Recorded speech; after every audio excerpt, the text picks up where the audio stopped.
ಎಲ್ಲರಿಗೂ ನಮಸ್ಕಾರ. Amitha's kitchen and life ಸ್ಟೈಲ್ಗೆ ಸ್ವಾಗತ. ಸ್ನೇಹಿತರೆ, ಇವತ್ತು ನಾನು ತೆಂಗಿನಕಾಯಿಯನ್ನು ಉಪಯೋಗಿಸಿಕೊಂಡು ಅಕ್ಕಿ ರೊಟ್ಟಿ ಯಾವ ರೀತಿ ಮಾಡೋದು ಅಂತ ನಾನು ನಿಮಗೆ ತೋರಿಸ್ತಾ ಇದ್ದೇನೆ.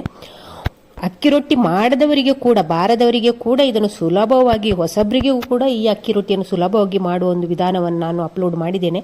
ವಿಡಿಯೋ ಸ್ಕಿಪ್ ಮಾಡದೆ ಪೂರ್ತಿ ನೋಡಿ. ಹಾಗೆ ಈ ಅಕ್ಕಿ ರೊಟ್ಟಿ ನೋಡಿ ಎಷ್ಟು ಸಾಫ್ಟಾಗಿ ಲೇಯರ್ ಆಗಿ ನೋಡಿ ಪೂರಿ ಥರ ಉಬ್ಬಿ ಬರ್ತದೆ. ಹಾಗೆ ತುಂಬಾ ಸಾಫ್ಟಾಗಿ ಸೊಗಸಾಗಿ ರುಚಿಯಾದ ಒಂದು ರೊಟ್ಟಿ. ಹಾಗೆ ಇದಕ್ಕೆ ಬೆಸ್ಟ್ ಕಾಂಬಿನೇಷನ್ ಅಂದರೆ ನಾನ್ ವೆಜ್ ಸಾರು. ಅದನ್ನು ಬಿಟ್ಟರೆ ವೆಜ್ ಕೂರ್ಮಾ, ಹಾಗೆ ಬಿಸಿ ಬಿಸಿ ರೊಟ್ಟಿಯನ್ನು ತುಪ್ಪ ಜೊತೆ ಕೂಡ ಸವಿಬಹುದು. ಹಾಗಾದರೆ ಬನ್ನಿ ರೆಸಿಪಿಯನ್ನು ಯಾವ ರೀತಿ ಮಾಡೋದು ಅಂತ ನೋಡಿಕೊಂಡು ಬರೋಣಲ್ಲ. ಇಲ್ಲಿ ನೋಡಿ, ಈ ಕಪ್ಪಲ್ಲಿ 3/4 ಕಪ್ಪಿನಷ್ಟು ತೆಂಗಿನಕಾಯಿ ತುರಿ ತಗೊಂಡಿದ್ದೇನೆ. ಹಸಿ ತೆಂಗಿನಕಾಯಿ ತುರಿ. ಅದನ್ನೀಗ ಮಿಕ್ಸರ್ ಜಾರಿಗೆ ಹಾಕಿಕೊಳ್ಳುವ. ಹಾಕಿ ಇದಕ್ಕೆ ಸ್ವಲ್ಪ ನೀರು ಹಾಕಿ, ತೆಂಗಿನಕಾಯಿ ರುಬ್ಬಲಿಕ್ಕೆ ಬೇಕಲ್ಲ ಅಷ್ಟೇ ನೀರು ಹಾಕಿಕೊಂಡು ಇದನ್ನು ಗ್ರೈಂಡ್ ಮಾಡ್ಕೊಂಡು ಬರುವ, ಪೇಸ್ಟ್ ಥರ ಮಾಡ್ಕೊಂಡು ಬರುವ ಗಟ್ಟಿಗೆ. ಇಲ್ಲಿ ನೋಡಿ, ತೆಂಗಿನಕಾಯಿಯನ್ನು ನಯವಾಗಿ ಪೇಸ್ಟ್ ರೀತಿ ಮಾಡಿಕೊಂಡಿದ್ದೇನೆ. ಈ ರೀತಿ ನೋಡಿ ಗಂಧದ ರೀತಿಯಾಗಿದೆ. ಇವಾಗ ಇದನ್ನೆಲ್ಲ ಪಕ್ಕಕ್ಕೆ ಇಟ್ಟುಕೊಳ್ಳುವ. ಇವಾಗ ಇಲ್ಲೊಂದು ಕಡಾಯಿ ತಗೊಂಡಿದ್ದೇನೆ. ಅದಕ್ಕೆ ತೆಂಗಿನಕಾಯಿ ತುರಿ ತಗೊಂಡೆಲ್ಲ ಅದೇ ಕಪ್ಪಲ್ಲಿ 1 ಕಪ್ಪಿನಷ್ಟು ನೀರನ್ನು ಹಾಕ್ತಾ ಇದ್ದೇನೆ. ರುಚಿಗಾಗುವಷ್ಟು ಉಪ್ಪು. ಇನ್ನಿದನ್ನು ನಾವು ಸ್ಟವ್ ಮೇಲೆ ಇಡುವ. ಇವಾಗ ನೋಡಿ, ಇಲ್ಲಿ ನೀರು ಕುದಿಲಿಕ್ಕೆ ಸ್ಟಾರ್ಟ್ ಆಯಿತು. ಇವಾಗ ನಾವಿಲ್ಲಿ ರುಬ್ಬಿಟ್ಟುಕೊಂಡಂಥ ತೆಂಗಿನಕಾಯಿಯ ಪೇಸ್ಟನ್ನು ಇದಕ್ಕೆ ಹಾಕಿಕೊಳ್ಳ. ಹಾಕಿ ಒಮ್ಮೆ ಚೆನ್ನಾಗಿ ಮಿಕ್ಸ್ ಮಾಡುವ.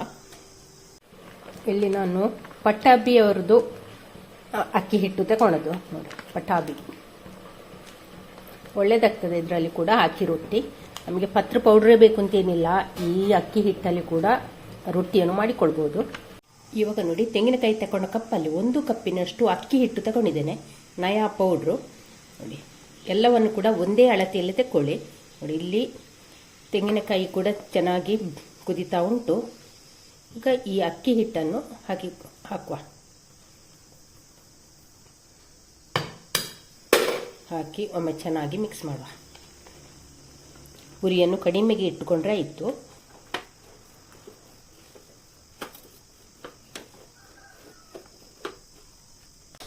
ಇವಾಗ ನೋಡಿ, ಚೆನ್ನಾಗಿ ಮಿಕ್ಸ್ ಆಗಿದೆ. ಸ್ಟವ್ ಆಫ್ ಮಾಡಿಕೊಳ್ಳುವ. ನೋಡಿ, ಇನ್ನೊಮ್ಮೆ ಚೆನ್ನಾಗಿ ಸ್ಟವ್ ಆಫ್ ಮಾಡಿದ ನಂತರ ಕೂಡ ಒಮ್ಮೆ ಚೆನ್ನಾಗಿ ಮಿಕ್ಸ್ ಮಾಡುವ. ಇವಾಗ ಇದನ್ನು ಪ್ಲೇಟ್ ಮುಚ್ಚಿ ಒಂದು 2 ನಿಮಿಷ ಹೀಗೆ ಬಿಡುವ. ಇವಾಗ 2 ನಿಮಿಷ ನಂತರ ಮುಚ್ಚಳವನ್ನು ತೆಗಿತಿದ್ದೇನೆ ನೋಡಿ. ಇವಾಗ ಈ ಕಡಾಯಿಯಿಂದ ಇದನ್ನೆಲ್ಲ ಒಂದು ಪ್ಲೇಟಿಗೆ ಹಾಕಿಕೊಳ್ಳ. ಇವಾಗ ಈ ಅಕ್ಕಿ ಹಿಟ್ಟನ್ನೆಲ್ಲ ಪ್ಲೇಟಿಗೆ ಹಾಕಿಕೊಳ್ಳ.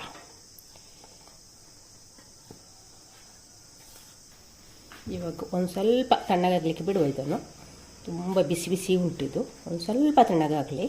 ನೋಡಿ, ಅಕ್ಕಿ ಹಿಟ್ಟು ಒಂದು ಸ್ವಲ್ಪ ತಣ್ಣಗಾಗಿದೆ ಅಂದರೆ ಸ್ವಲ್ಪ ನಾನೀಗ ನೋಡಿ ಈ ರೀತಿ ಮಗ್ಗು ತಗೊಂಡಿದ್ದೀನಿ. ಇದರಲ್ಲಿ ನಾವು ಹೀಗೆ ಒಮ್ಮೆ ಚೆನ್ನಾಗಿ ಮಿಕ್ಸ್ ಮಾಡೋಣ. ಅಂದರೆ ಕೈಯಲ್ಲಿ ಮುಟ್ಲಿಕ್ಕೆ ಆಗೋದಿಲ್ಲ, ಸ್ವಲ್ಪ ಬಿಸಿ ಬಿಸಿ ಉಂಟಲ್ಲ, ಸ್ವಲ್ಪ ಬಿಸಿ ಬಿಸಿ ಇರುವಾಗಲೇ ಇದನ್ನು ಚೆನ್ನಾಗಿ ಮಿಕ್ಸ್ ಮಾಡಬೇಕು.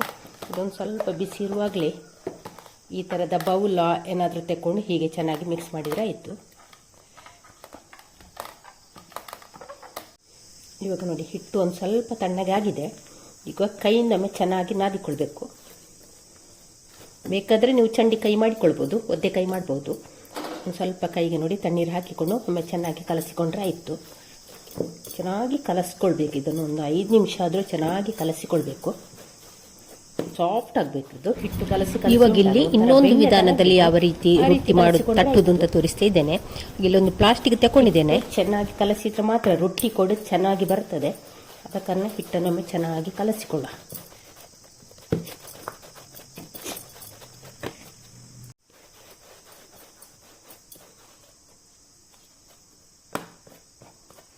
ಇಲ್ಲಿ ನೋಡಿ, ಹಿಟ್ಟನ್ನು 2 ಭಾಗ ಮಾಡಿದ್ದೇನೆ.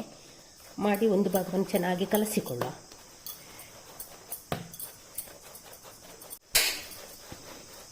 ಒಂದು ಭಾಗ ಚೆನ್ನಾಗಿ ಕಲಸಿಟ್ಟುಕೊಂಡಿದ್ದೇನೆ. ಇವಾಗ ಇನ್ನೊಂದು ಭಾಗವನ್ನು ಕೂಡ ಚೆನ್ನಾಗಿ ಕಲಸಿಕೊಳ್ಳ. ಈ ಹದದಲ್ಲಿ ಉಂಡೆ ಮಾಡಿಕೊಂಡ್ರೆ ಆಯಿತು. ನೋಡಿ, ಎಲ್ಲವನ್ನು ಕೂಡ ಒಮ್ಮೆ ಚೆನ್ನಾಗಿ ಉಂಡೆ ಮಾಡಿಕೊಳ್ಳ.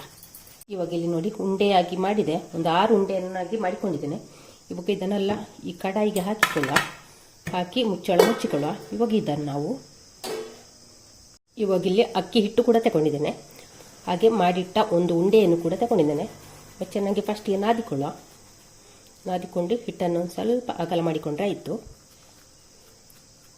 ಇದನ್ನು ತಟ್ಟಿ ಕೂಡ ಮಾಡ್ಬೋದು ಅಥವಾ ಲಟ್ಟಿಸಿ ಕೂಡ ಮಾಡ್ಬೋದು. ನೋಡಿ ಇಲ್ಲಿ ಸ್ವಲ್ಪ ಅಕ್ಕಿ ಹಿಟ್ಟನ್ನು ಹಾಕಿಕೊಳ್ಳುವ. ಕಟ್ಟೆ ಕ್ಲೀನ್ ಮಾಡಿದ್ದೇನೆ. ಮೇಲಿನ ಸ್ವಲ್ಪ ಅಕ್ಕಿ ಹಿಟ್ಟು ಹಾಕಿಕೊಳ್ಳುವ. ಹಾಕಿಟ್ಟು ಹೀಗೆ ನಾವು ಲಟ್ಟಿಸ್ತೇವಲ್ಲ ಅದೇ ರೀತಿ ಲಟ್ಟಿಸ್ಕೊಂಡ್ರೆ ಆಯಿತು. ಚಪಾತಿ ಎಲ್ಲ ಲಟ್ಟಿಸ್ತೇವಲ್ಲ ಅದೇ ರೀತಿ ನಾವು ಇದನ್ನು ತೆಳ್ಳಗಾಗಿ ಲಟ್ಟಿಸ್ಕೊಳ್ಳ.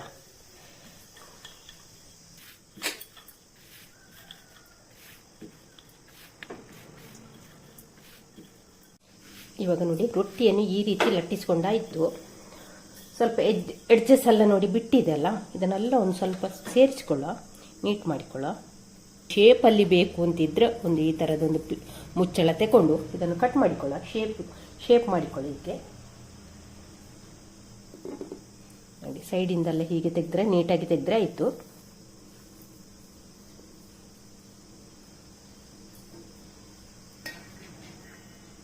ನೋಡಿ ಹೀಗೆ ಕಟ್ ಮಾಡಿ ತೆಗೆದ್ರೆ ನೀಟಾಗಿ ನಿಮಗೆ ರೊಟ್ಟಿ ಬರ್ತದೆ. ನೋಡಿ ಹೀಗೆ ಚೆನ್ನಾಗಿ ನೋಡಿ ಎಷ್ಟು ತೆಳ್ಳಗೆ ಬೇಕಾದರೆ ಮಾಡಿಕೊಳ್ಬೋದು, ಲಟ್ಟಿಸಿ ಕೂಡ ಮಾಡಿಕೊಳ್ಬೋದು.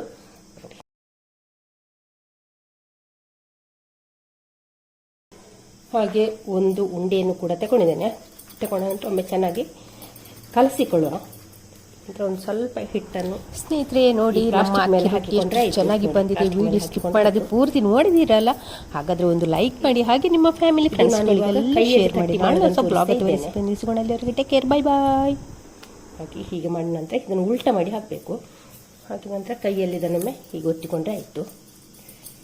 ಸ್ವಲ್ಪ ಅಕ್ಕಿ ಹಿಟ್ಟನ್ನು ಅದ್ದಿಕೊಂಡು ಕೈಯಲ್ಲಿ ಹೀಗೆ ಮಾಡಿದರೂ ಆಗ್ತದೆ.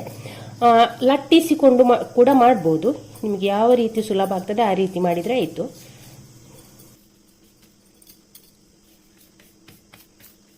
ಈ ರೀತಿ ರೊಟ್ಟಿ ಮಾಡಿಕೊಂಡಿದ್ದೇನೆ. ಹೀಗೆ ನಾವು ಬೆರಳಲ್ಲಿ ಮಾಡಿದರೆ ಬೆರಳಿದ ಅಚ್ಚು ಬರ್ತದೆ. ನಿಮಗೆ ಬೆರಳಿದ ಅಚ್ಚು ಬೇಡ ಅಂತಿದ್ರೆ ಒತ್ತಿಕೊಂಡು ಕೂಡ ಮಾಡ್ಬೋದು. ಚಪಾತಿ ಮಣೆ ಒತ್ತುದು ಉಂಟಲ್ಲ, ರೊಟ್ಟಿ ಮಣೆ ಉಂಟಲ್ಲ ಒತ್ತುದು, ಅದರಲ್ಲಿ ಕೂಡ ಒತ್ತಿಕೊಂಡು ಮಾಡ್ಬೋದು. ಯಾವ ರೀತಿ ಕೂಡ ಮಾಡ್ಬೋದು. ನೋಡಿ ಈ ರೀತಿ ಮಾಡಿ ಆಯಿತು. ನೋಡಿ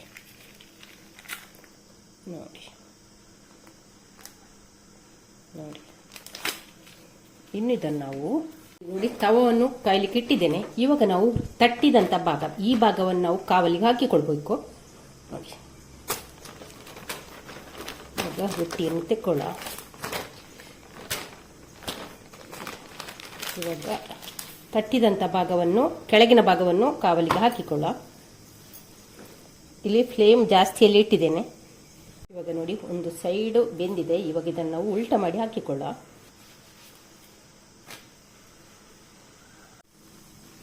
ಇವಾಗ ನೋಡಿ ರೊಟ್ಟಿ ನೋಡಿ ಉಬ್ಬಿ ಬರ್ತಾ ಉಂಟು. ನೋಡಿ ಹೇಗೆ ಫುಲ್ ಪೂರಿ ಥರ ಆಯಿತು. ನೋಡಿ ತೆಂಗಿನಕಾಯಿ ಹಾಕಿದ ರೊಟ್ಟಿ ನೋಡಿ, ಇದು ಕೂಡ ಚೆನ್ನಾಗಿ ಉಬ್ಬಿ ಬರ್ತದೆ. ತೆಂಗಿನಕಾಯಿ ಹಾಕಿದ್ದು ಕೂಡ ಟೇಸ್ಟು ಕೂಡ ಅಂತೂ ಅದ್ಭುತವಾಗಿರ್ತದೆ. ಒಂದು ಸ್ವಲ್ಪ ಇದನ್ನು ನಾವು ರೋಸ್ಟ್ ಮಾಡಿಕೊಳ್ಬೇಕಾಗ್ತದೆ. ಒಂದು ಸ್ವಲ್ಪ ಕಲರ್ ಚೇಂಜ್ ಮಾಡಿಕೊಳ್ಬೇಕಾಗ್ತದೆ. ಅಷ್ಟರ ತನಕ ನಾವು ಇದನ್ನು ಫ್ರೈ ಮಾಡಬೇಕು. ಒಂದು ಸ್ವಲ್ಪ ನೋಡಿ ಈ ರೀತಿ ಒಂದು ಸ್ವಲ್ಪ ಜಾಸ್ತಿ ಹೊತ್ತೇ ಇದನ್ನು ನಾವು ಕಾಯಿಸ್ಕೊಳ್ಬೇಕಾಗ್ತದೆ. ಹಾಗೆ ಇದನ್ನು ಬಿಸಿ ಬಿಸಿಯೇ ತಿನ್ನಬೇಕು. ಅದರ ಮಜಾ ಹೇಳತ್ತೇ ಇರೋದು, ಅಷ್ಟು ಚೆನ್ನಾಗಿರ್ತದೆ ಮಾತ್ರ. ಹಾಗೆ ಬಿಳಿ ಇರುವಾಗಲೇ ತೆಗಿಬಿಟ್ಟು ಒಂದು ಸ್ವಲ್ಪ ಇದನ್ನು ಕ್ರಿಸ್ಪಿ ಮಾಡಿಕೊಳ್ಬೇಕು. ಈ ರೀತಿ ನೋಡಿ, ಈ ರೀತಿ ಫ್ರೈ ಮಾಡಬೇಕು. ಹಾಗೆ ಬಿಸಿ ಬಿಸಿ ತಿನ್ನಬೇಕು. ಬಿಸಿ ಬಿಸಿ ತುಪ್ಪದಲ್ಲಿ ತಿಂದರೂ ಆಗ್ತದೆ, ಇಲ್ಲ ನಮ್ಮ ನಾನ್ ವೆಜ್ ರಸದಲ್ಲಿ ಕೂಡ ತಿಂದರೂ ಕೂಡ ತುಂಬಾ ಮಜಾ ಆಗ್ತದೆ. ನೋಡಿ ಆಗಿದೆ. ಇವಾಗ ಇದನ್ನು ನಾವು ತೆಗೆಯುವ. ಇದೇ ರೀತಿ ಎಲ್ಲ ರೊಟ್ಟಿಯನ್ನು ಕೂಡ ಮಾಡಿಕೊಳ್ಳ.